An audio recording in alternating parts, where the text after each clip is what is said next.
जिस तरह का भ्रष्टाचार का तांडव अशोक गहलोत शासन में उनके 200 लोगों 200 मुख्यमंत्री जो उन्होंने बना दी हैं, उन्होंने जो किया है वैसा शायद ही किसी राज्य में ऐसा हुआ हो। लेकिन जैसे ही गांधी और गोडसे का नाम आता है तो जिस पार्टी से आप संबंध रखते हैं, ताल्लुकात रखते हैं, वहाँ कुछ नेता गोडसे की तरफ हो जाते हैं, मतलब उनको तवज्जो देते थे। 8वीं क्लास में गांधी की बायोग्राफी को पढ़ लिया और फिर जब गांधी की बायोग्राफी को पढ़ा तो मुझे लगा कि यार कोई आदमी इतनी सच्ची बात को कैसे किताब में लिख सकता है। आप शेखावत हैं, राजपूत कास्ट से आते हैं और बीजेपी इसको एक बड़ा वोट बैंक भी मानता है, लेकिन आपने जिनको पढ़ा उनकी विचारधाराएं अलग थी और आपने जिनको चुना उनकी विचारधाराएं अलग है।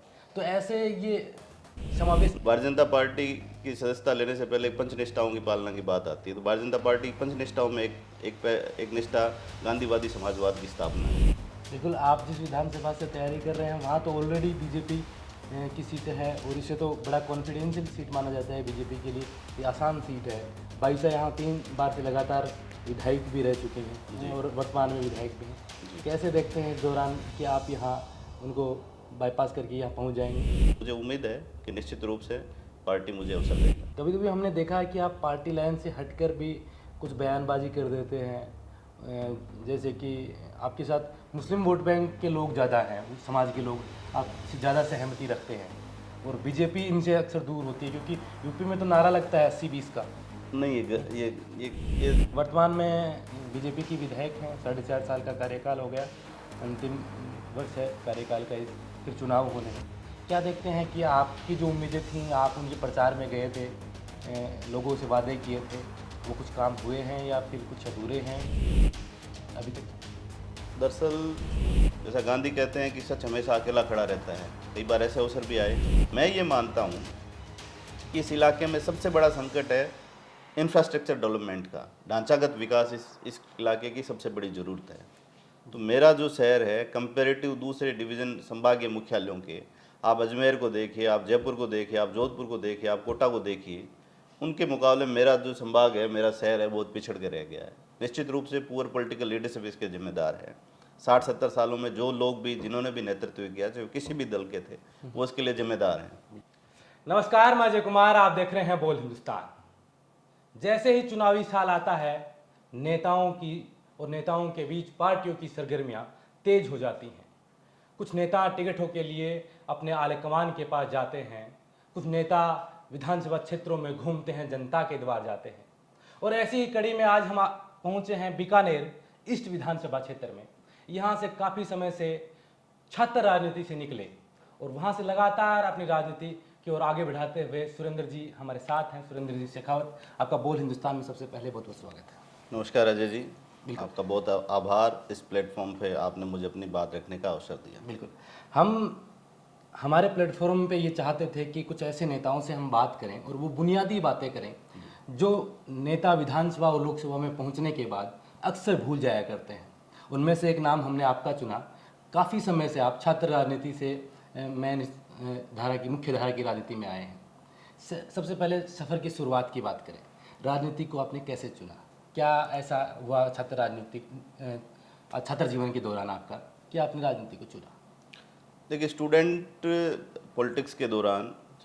पॉलिटिक्स की शुरुआत भी इसी तरह की एक छोटी बड़ी घटना से हुई, जब मुझे लगा कि किसी भी वंचित, पीड़ित, शोषित, उपेक्षित आदमी को मदद करने का जो सबसे प्रभावी रास्ता हो सकता है वो राजनीति हो सकता है। और छात्र राजनीति करते हुए ऐसे अनेक अवसर आए जब लगा कि सच के साथ खड़े होने की आवश्यकता है जी। जैसा गांधी कहते हैं कि सच हमेशा अकेला खड़ा रहता है। कई बार ऐसे अवसर भी आए, लेकिन एक भाव हमेशा ये रहा कि अगर हम सच के साथ खड़े हैं तो निश्चित रूप से ईश्वर हमें जीत दिलाता है। तो छात्र राजनीति की घटना है और उसके बाद में सतत राजनीतिक दल के संगठनों में काम करते हुए और समाज जीवन में काम करते हुए हमेशा मन में ये विचार रहा कि मेरी जो भी राजनीति है वो पब्लिक के लिए हो, प्रो पीपल पॉलिटिक्स हो, जनता के मुद्दों, जनता के मसलों, जनता की ज़रूरतों, जनता की आवश्यकता, हर वंचित, पीड़ित, शोषित तबके के हक की लड़ाई के लिए राजनीति होनी चाहिए। और इसी तरह ये सब एक शुरुआत हुई और आगे बढ़ते गए। लोकतंत्र में असली मायने तो वही हैं कि आप जब सत्ता में आते हैं या आप नेता बनते हैं तो जनता के सरोकार के मुद्दों के साथ आप आएँ। लेकिन आपने कहा कि मेरी राजनीति फॉर पीपुल थी, लेकिन लोगों की कोई एजेंडे पे चलती है, किसी विचारधारा पे चलती है, ऐसे ऐसे राजनीति। शुरुआत छात्र राजनीति की आपने, राजनीति में चुनाव भी लड़ा कॉलेज का? जी, मैं अखिल भारतीय विद्यार्थी परिषद के बैनर पे मैंने डूंगर कॉलेज में, जो इस संभाग का सबसे बड़ा महाविद्यालय, वहाँ चुनाव लड़ा। उस चुनाव से पहले भी उस यूनिवर्सिटी में कई सारे मूवमेंट किए। चुनाव के बाद भी बीकानेर में जो विश्वविद्यालय स्थापना का आंदोलन 1971 से चल रहा था, बहुत लंबा मूवमेंट चल रहा था और बीकानेर की एक बड़ी डिमांड थी विश्वविद्यालय की स्थापना। दरअसल क्या हुआ, जब बीकानेर रियासत का भारत संघ में विलय हुआ, उस समय यह तय हुआ था कि शिक्षा की राजधानी के रूप में बीकानेर की स्थापना होगी। लेकिन हमारी पुअर पॉलिटिकल लीडरशिप के कारण बीकानेर में शिक्षा का कोई बड़ा इंस्टीट्यूट स्थापित नहीं हो पाया। 1971 में जो तत्कालिक स्टूडेंट लीडर थे, उन सब लोगों ने मिलकर और एक सामूहिक मूवमेंट स्टार्ट किया विश्वविद्यालय का। फिर वो चलता रहा। तत्कालिक मुख्यमंत्री बरकतुल्लाह खां के समय ये समझौता हुआ कि जब भी राजस्थान में नया विश्वविद्यालय बनेगा तो बीकानेर में बनेगा, लेकिन ऐसा हुआ नहीं। फिर 96 में बड़ा मूवमेंट हुआ। फाइनली 2002-03 में हम सब लोगों ने सामूहिक एक सर्वदलीय समिति बनाई और उसके तहत आंदोलन किया। फिर एक हमारे साथी सतपाल बिश्नोई जो छात्र संघ अध्यक्ष रहे थे, उनकी डेथ हो गई। उनकी डेथ के बाद में हमारी समिति 2 भागों में बंट गई और फाइनली जो एक बड़ी हंगर स्ट्राइक हुई 5 दिन की, वो मैंने लीड की। हम लोगों ने 5 दिन की भूख हड़ताल की और एक अंतिम समझौता हुआ, जिसमें तत्कालिक जो प्रभारी मंत्री थे राधेश्याम गंगानगर और बी डी कल्ला, वो आए, उन्होंने हंगर स्ट्राइक तुड़वाई और एक लिखित आश्वासन हम लोगों को दिया कि बीकानेर विश्वविद्यालय की स्थापना होगी। उसके बाद बीकानेर में विश्वविद्यालय का ऑर्डिनेंस आया। तो इस तरह से शुरुआती जीवन में ही जन सरोकारों के लिए लड़ने की एक होंश पैदा हुई। बीकानेर में सेंट्रल यूनिवर्सिटी का मुद्दा हो, चाहे दूसरे जो भी संबंधित जन आंदोलन रहे हों, हाँ, दिल को कहीं टीस लगी कि भाई हाँ, यहाँ पीड़ा है लोगों के बीच, छात्रों के बीच, विद्यार्थियों के बीच, वहाँ आप सामने आ गए। जी बिल्कुल। अगर आपने इस सवाल में मैंने जिक्र किया, लेकिन आपने बार बार गांधी का नाम लिया। आप गांधी को पढ़ते हैं और आपके पीछे कैमरे पे दिख ही रहा है कि आपके पास लंबी किताबों की फहरिस्त है, जी जिसमें गांधी भी एक है, बिहार डायरी, कश्मीर नामा, ये तमाम किताबें आप पढ़ते हैं। और जैसे हमने आपके बारे में पढ़ा तो आपको पढ़ने का काफ़ी शौक है। लेकिन वर्तमान राजनीति में आप देखते हैं कि हम ऐसे मंत्रियों को बना देते हैं, मंत्री बना देते हैं जिनको उस विभाग का पता नहीं होता है। ऐसे राजनेता आ जाते हैं जो पढ़े लिखे नहीं होते हैं। ऐसे में आप पढ़ाई को कितना महत्वपूर्ण देखते हैं कि राजनीति में एक पढ़ा लिखा इंसान आना लोगों के सरोकार के मुद्दे उठाता है? देखिए, दोनों तरह की बातें हैं। पढ़ना लिखना ज़रूरी है जी। लेकिन मैं मानता हूँ कुछ नेता ऐसे हैं जो बिना पढ़े लिखे भी, जिन्होंने, जो अनपढ़ भी थे लेकिन उनका व्यवहारिक ज्ञान बहुत समृद्ध था। तो ये ज़रूरी नहीं होता कि पढ़ना लिखना ही महत्वपूर्ण, लेकिन पढ़ना लिखना बहुत महत्वपूर्ण है।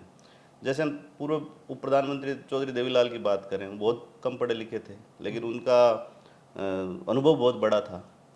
फ्रीडम मूवमेंट से जो भी लोग आए, चाहे गांधी आए, लोहिया आए, जेपी आए, वो सब लोग पढ़े लिखे थे और विदेशों में पढ़े, इसलिए उनमें स्वतंत्रता, समानता, बंधुत्व, इस तरह का विचार उन लोगों ने एक बड़े कैनवास पे देखा, समझा और फिर यहाँ आके उन्होंने फ्रीडम मूवमेंट स्टार्ट किया। बाद में जब भी जेपी के नेतृत्व में बड़ा जन आंदोलन हुआ, तो उस जन आंदोलन में जो भी नेता निकल के आए वो बड़े पढ़े लिखे थे, पढ़ते लिखते थे। पढ़ने लिखने की एक सतत प्रक्रिया रही, चाहे पूर्व प्रधानमंत्री नरसिम्हा राव हो, चाहे चंद्रशेखर हो, चाहे वीपी सिंह हो, चाहे अटल बिहारी वाजपेयी हों।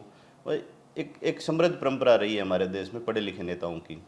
आपने इन नेताओं को पढ़ा, ये बचपन से आपका शौक था या फिर आप राजनीति में, छात्र राजनीति के दौरान कि भाई मैं उन चेहरों को पढ़ूं, देखूं, समझूं, जिनका आज़ादी में रोल था, जिनका मुख्य धारा की राजनीति में रोल था और जिन्होंने बड़े बदलाव किए हों? दरअसल क्या है कि पढ़ने लिखने की जो जो विकसित हुई, विचार विकसित हुआ, वो स्कूल टाइम से हुआ। मैंने 8वीं क्लास में गांधी की बायोग्राफी को पढ़ लिया और फिर जब गांधी की बायोग्राफी को पढ़ा तो मुझे लगा कि यार, कोई आदमी इतनी सच्ची बात को कैसे किताब में लिख सकता है। बिल्कुल। तो बड़ा आश्चर्य हुआ। फिर एक निरंतर एक अभियान चलता रहा, निरंतर पाठ्य पुस्तकों के साथ साथ, कभी लोहिया को, कभी जेपी को, इनको। हाँ, और एक मेरा मानना है कि आप भले ही किसी विचारधारा में विश्वास करते हो, ये तो आपका कमिटमेंट है, आपने एक सोच विकसित कर लिया, लेकिन आपको पढ़ना सब लोगों को चाहिए, सारे विचारों को पढ़ना चाहिए। आपके खिड़की दरवाजे हमेशा खुले रखने चाहिए ताकि ताज़ा हवा उसमें आती रहे।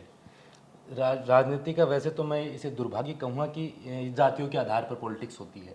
आप शेखावत हैं, राजपूत कास्ट से आते हैं और बीजेपी इसको एक बड़ा वोट बैंक भी मानता है।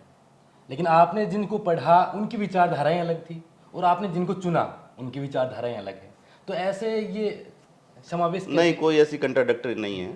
जैसे भारतीय जनता पार्टी की सदस्यता लेने से पहले पंच निष्ठाओं की पालना की बात आती है, तो भारतीय जनता पार्टी की पंच निष्ठाओं में एक निष्ठा गांधीवादी समाजवाद की स्थापना है। तो कुछ इस तरह की बातें अनायास यूं ही फैला दी जाती हैं। बीजेपी भी लोहिया के विचार में भरोसा करती है, जेपी के विचार में भरोसा करती है। जो देश में बड़ा आंदोलन हुआ, जन आंदोलन हुआ, उसमें सारे कांग्रेस विरोधी दल एक जगह आके खड़े हुए, जेपी के नेतृत्व में बड़ी लड़ाई लड़ी, देश में डेमोक्रेसी के लिए, इमरजेंसी के खिलाफ बड़ा मूवमेंट हुआ, सब लोग एक साथ खड़े हुए।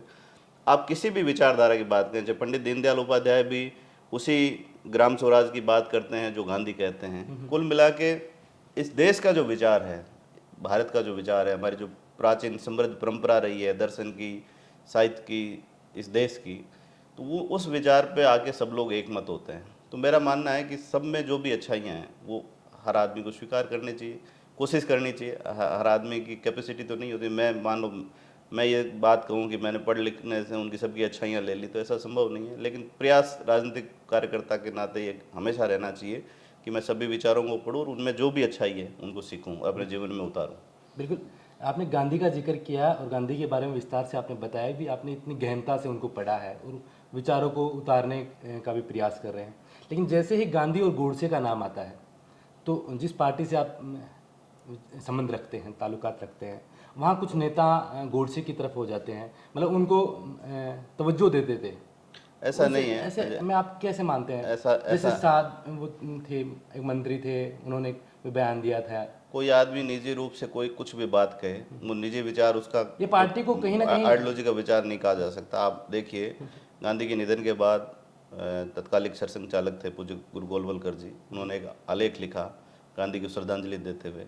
और अभी जब गांधी की 150वीं जयंती मनाते हुए भी हमारे देश के प्रधानमंत्री नरेंद्र मोदी जी ने उन पे कई सारे लेख लिखे। सरसंघ चालक जी हैं मोहन भागवत जी, उन्होंने उनकी जयंती पे लेख लिखा। और संघ के सारे कार्यालयों में गांधी की प्रतिमा स्थापित हैं।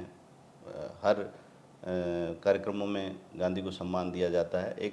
एक कुछ लोग, कुछ एक विचारधारा विशेष के लोग जो खुद को गांधी का फॉलोवर कहते हैं, लेकिन वो वास्तव में तथाकथित फॉलोवर हैं, जिन्होंने उनके विचार को, उनकी विचारधारा को मारने का काम किया, वो लोग इस तरह की एक गलत बातें प्रचारित करते हैं, जबकि ऐसा वास्तव में कहीं है नहीं। बिल्कुल। अब गांधी से हम दोबारा आपके विधानसभा क्षेत्र पे आ जाते हैं। विधानसभा क्षेत्र में आप लगातार संपर्क में हैं लोगों के। जी। लूणकरसर विधानसभा है, वहाँ भी आप लोगों के पास गए। बीकानेर ईस्ट में आप लगातार लोगों के मुद्दों के साथ खड़े हैं। पेपर आउट जैसे बड़े मामले हुए हैं, उनमें आपने अगुवाई की है, छात्रों की विशेषकर। ऐसे में आपने एक यात्रा निकाली थी लूणकरसर में। जी। यात्राएं आप दूसरी विधानसभा से निकालते हैं, तैयारी आप दूसरी विधानसभा से करना चाहते हैं? दरअसल ऐसा नहीं है। स्वामी विवेकानंद जी की 150वीं जयंती पे 2013 में जो भी उन बड़े स्तर पे कार्यक्रम हुए देश भर में, तो उसमें हम सब लोगों ने भी, हमारे साथियों ने तय किया कि हम 150 गाँव तक जाएंगे। वो कोई राजनीतिक यात्रा नहीं थी, ग्राम जागरण यात्रा का नाम था। और ये तय किया था कि 150 गाँव में घूम के स्वामी विवेकानंद के विचार को लोगों के बीच में लेके जाएंगे और जन जागरण करेंगे। तो उस यात्रा का कोई मकसद, राजनीतिक मकसद था नहीं। हाँ, मेरा बचपन लूणकरसर में बीता, मेरी स्कूलिंग वहाँ हुई, वहाँ के मसलों पे, मुद्दों पे भी निरंतर जुड़ाव रहा है।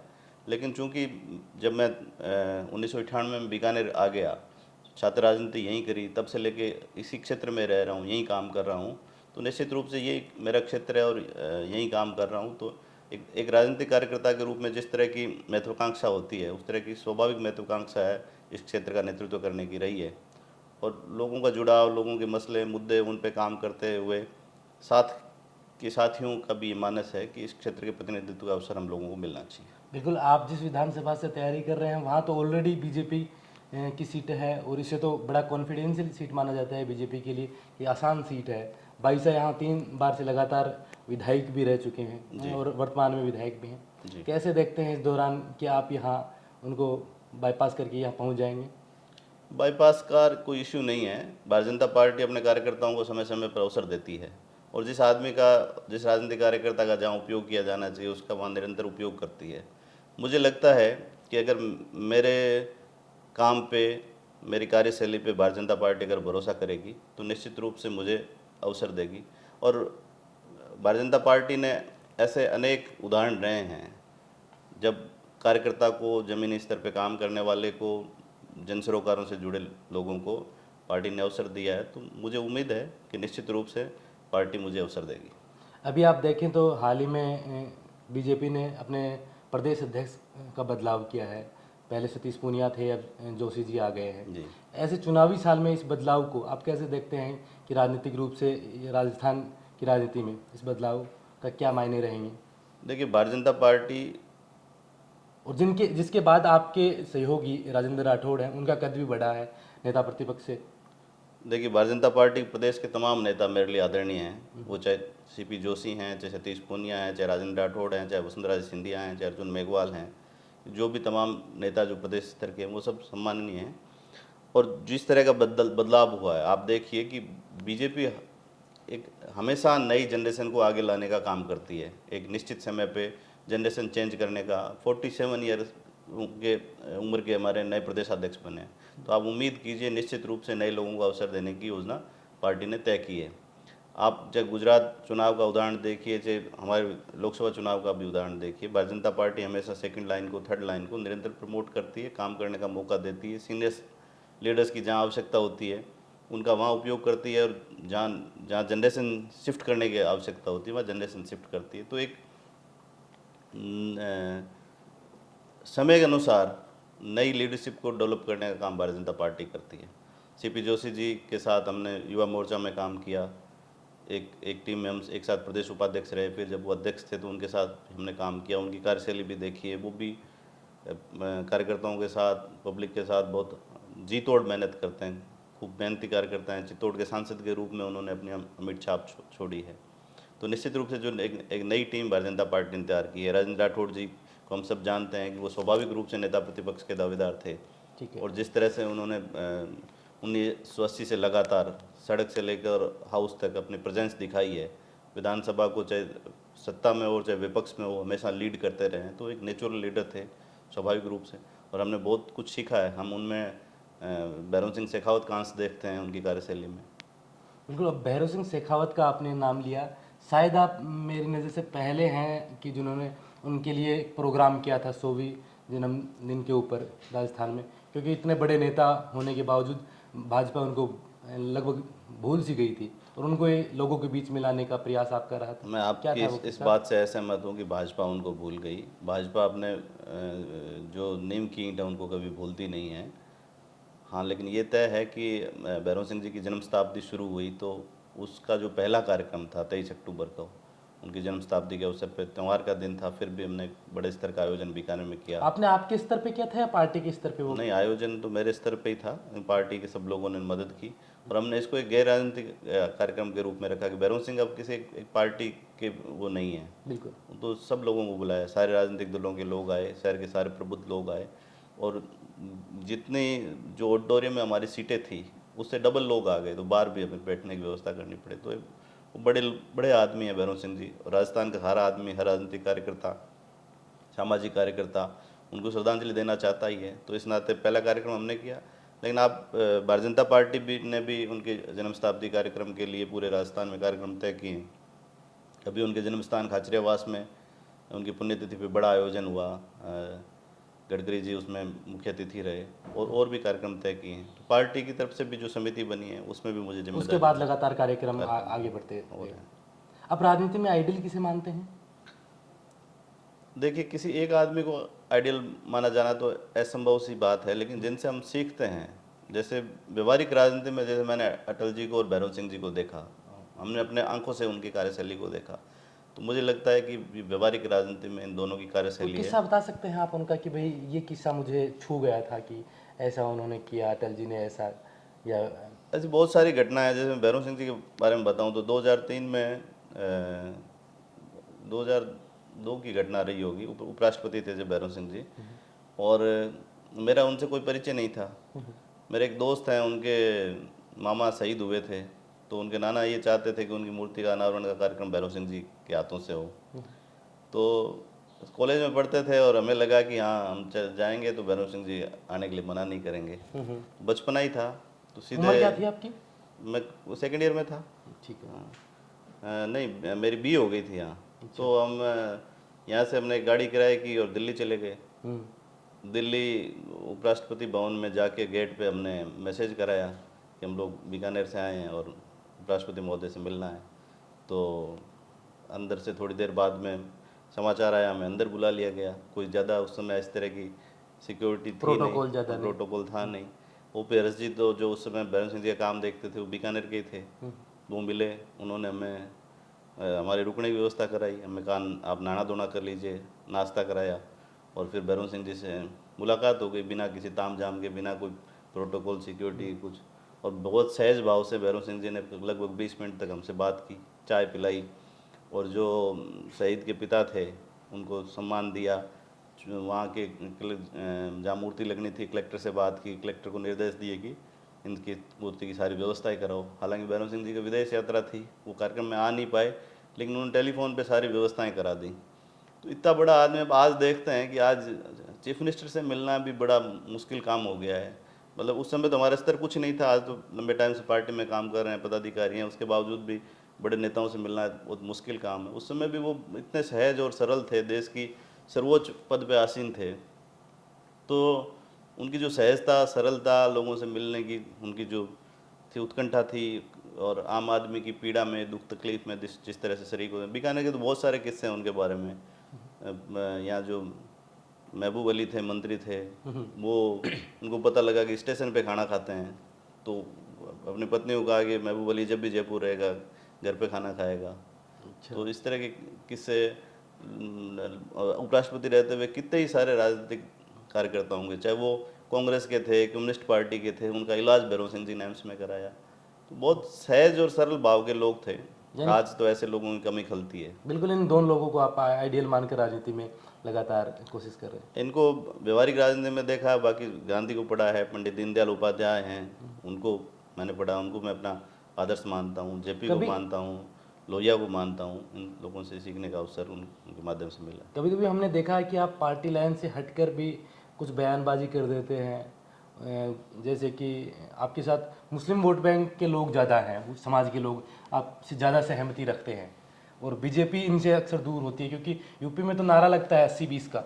नहीं, ये भारतीय जनता पार्टी के विरोधी इस तरह की बात प्रचलित करते हैं। मोदी जी सबका साथ सबका विकास की बात कहते हैं, वो चाहे अल्पसंख्यक तबका हो, चाहे पिछड़ा तबका हो, चाहे एससी का तबका हो, चाहे दूसरे लोग हों। भारतीय जनता पार्टी सबको साथ लेके आगे बढ़ने की बात कहती है, और यही हमने जिन लोगों से भी सीखा है उनसे यही सीखा है। वो बैरन सिंह जी से भी यही सीखा, अटल जी से भी यही सीखा, उनके विचारों में यही सीखा कि कभी पार्टी लाइन से हटके अगर कोई बयानबाजी हो तो उसमें डर नहीं लगता कि भाई सामान्य तौर पे ऐसा कुछ होता नहीं कि पार्टी लाइन से हट के, कई बार समझ का फर्क होता है।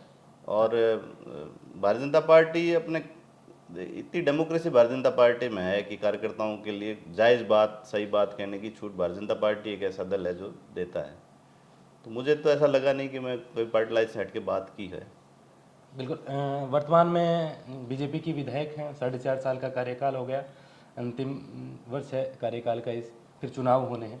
क्या देखते हैं कि आपकी जो उम्मीदें थीं, आप उनके प्रचार में गए थे, लोगों से वादे किए थे, वो कुछ काम हुए हैं या फिर कुछ अधूरे हैं अभी तक?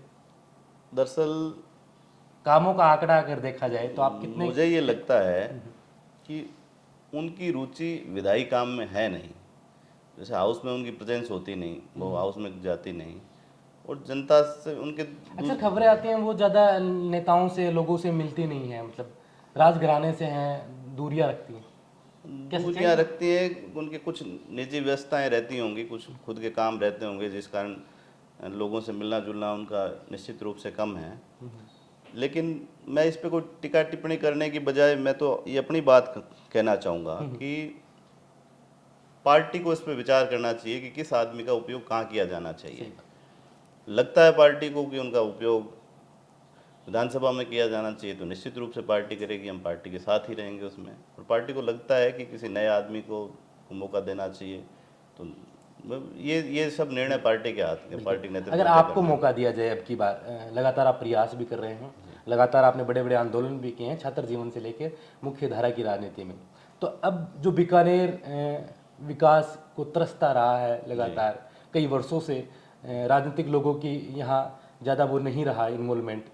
अभी जैसे आपने हम बात कर रहे थे कुछ देर पहले, तो तो वसुंधरा मैडम आई थी, उसके बाद थोड़ा बहुत काम भी हुआ, डेवलपमेंट हुआ और बीकानेर को मानने लगे लोग, जानने लगे। जी। वरना धोरों के अलावा बीकानेर में था ही क्या। फिर कुछ कॉलेज, यूनिवर्सिटी, ये चीज़ें। अब अगर वर्तमान में आपको यहाँ की जनता और पार्टी आप पर भरोसा करती है, जी। तो क्या चीज़ें चाहेंगे, क्या बदलाव करना चाहते हैं आप अपनी विधानसभा में, क्या मुद्दे होंगे आपके? बीकानेर शहर में संसाधनों का कोई अभाव नहीं है। मैं पर्टिकुलर बीकानेर की बात नहीं करूं, मैं पूरे वेस्टर्न राजस्थान की बात करूं तो यहाँ भरपूर प्राकृतिक संसाधन हैं। बिल्कुल। हमारी उपजाऊ ज़मीन है, हमारे यहाँ हिमालय का पानी आता है जो जिससे सिंचाई हो रही है। हमारे यहाँ के लोगों ने अपनी मेधा का, अपनी बुद्धि का, अपनी शक्ति का पूरी दुनिया में लोहा मनवाया है। मैं ये मानता, मैं कुछ हटके सोचता हूँ कि सिंगापुर बना तो किसी ने सपना देखा होगा सिंगापुर बनने का, जरूर। किसी ने हांगकांग का सपना देखा होगा, किसी ने अमेरिका का सपना देखा होगा। तो ये जो वेस्टर्न राजस्थान है, या हम बीकानेर की बात करें तो बीकानेर सिंगापुर क्यों नहीं हो सकता, बीकानेर हांगकांग क्यों नहीं हो सकता। ऐसा तो है नहीं कि वो सब कुछ अपने आप ही हो गया, बिल्कुल। वहाँ के किसी आदमी ने इसके बारे में सोचा हो। आप गल्फ कंट्रीज में गए हो पिछले 50-60 साल में, कितना दुबई कहाँ से कहाँ चला गया, कतर कहाँ से कहाँ चला गया।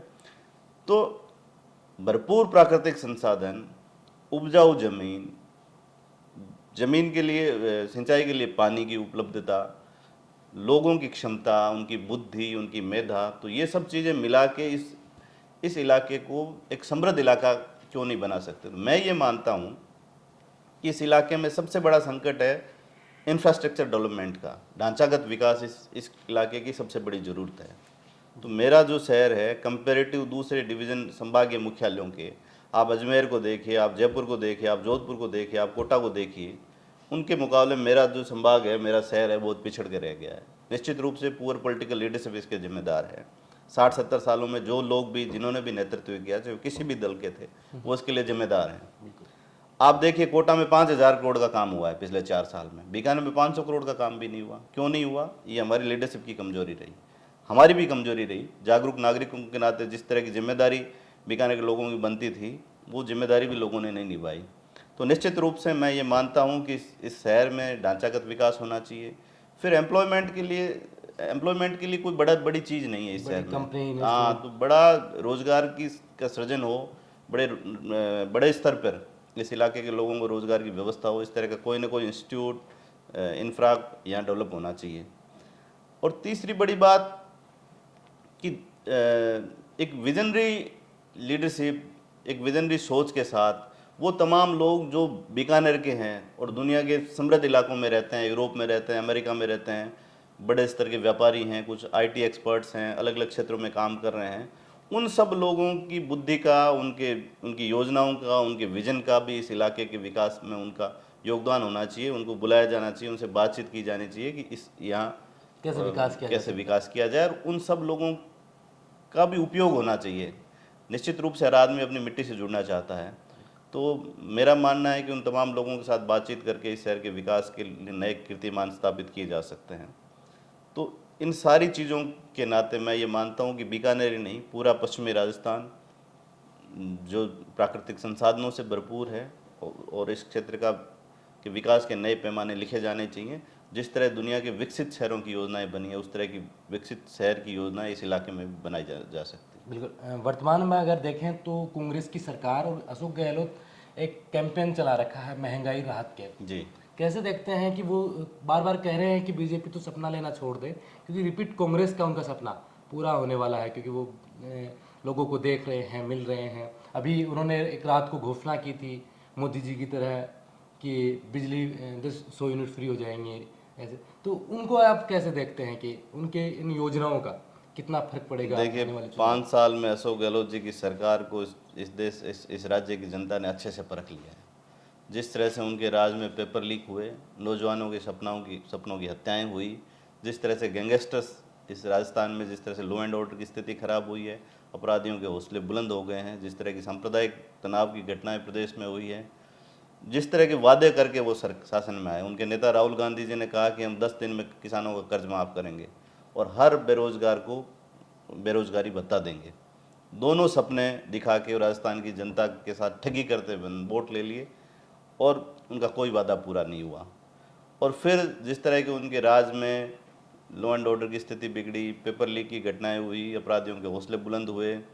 तो मुझे लगता है कि राजस्थान की जनता पूरी तरह से अशोक गहलोत सरकार को नकार चुकी है। वो चुनाव का इंतजार कर रही है कि जिस दिन अवसर आएगा उस दिन अशोक गहलोत के खिलाफ, उनके खुद के मंत्री ये बात कर रहे हैं कि हम एक मेटाडोर में आए थे लोग बचने वाले हैं।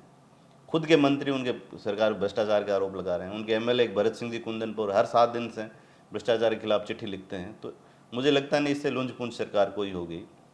और रही बात महंगाई राहत कैंप की, तो कितना बड़ा ढकोसला कर रहे हैं। मैं आप सब मीडिया के साथियों से भी ये बात कहना चाहूँगा कि ये उजागर होना चाहिए उनका जो ढकोसला वो कर रहे हैं। किसी इलेक्शन कैंपेन एजेंसी ने उनको सुझाव दे दिया और वो पूरी तरह से खुद का ही फोटो लगा के और प्रचार कर रहे हैं। ये सब वो चीज़ें हैं जिसके लिए किसी कैंप लगाने की आवश्यकता नहीं थी। बिजली आपने जब 50 यूनिट की छूट दे दी तो आप 100 यूनिट की दे सकते थे। जो जो चिरंजीवी में सब लोगों को आपने ऑलरेडी रजिस्टर्ड कर।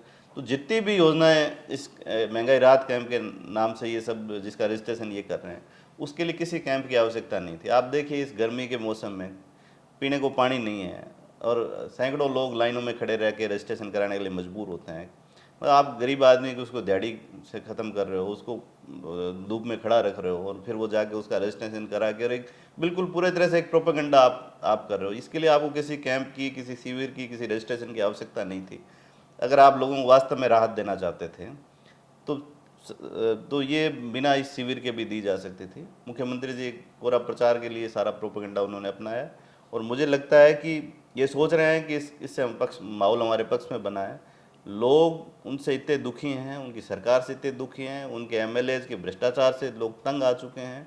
जिस तरह का भ्रष्टाचार का तांडव अशोक गहलोत शासन में उनके 200 लोगों 200 मुख्यमंत्री जो उन्होंने बना दिए हैं, उन्होंने जो किया है वैसा शायद ही किसी राज्य में ऐसा हुआ हो।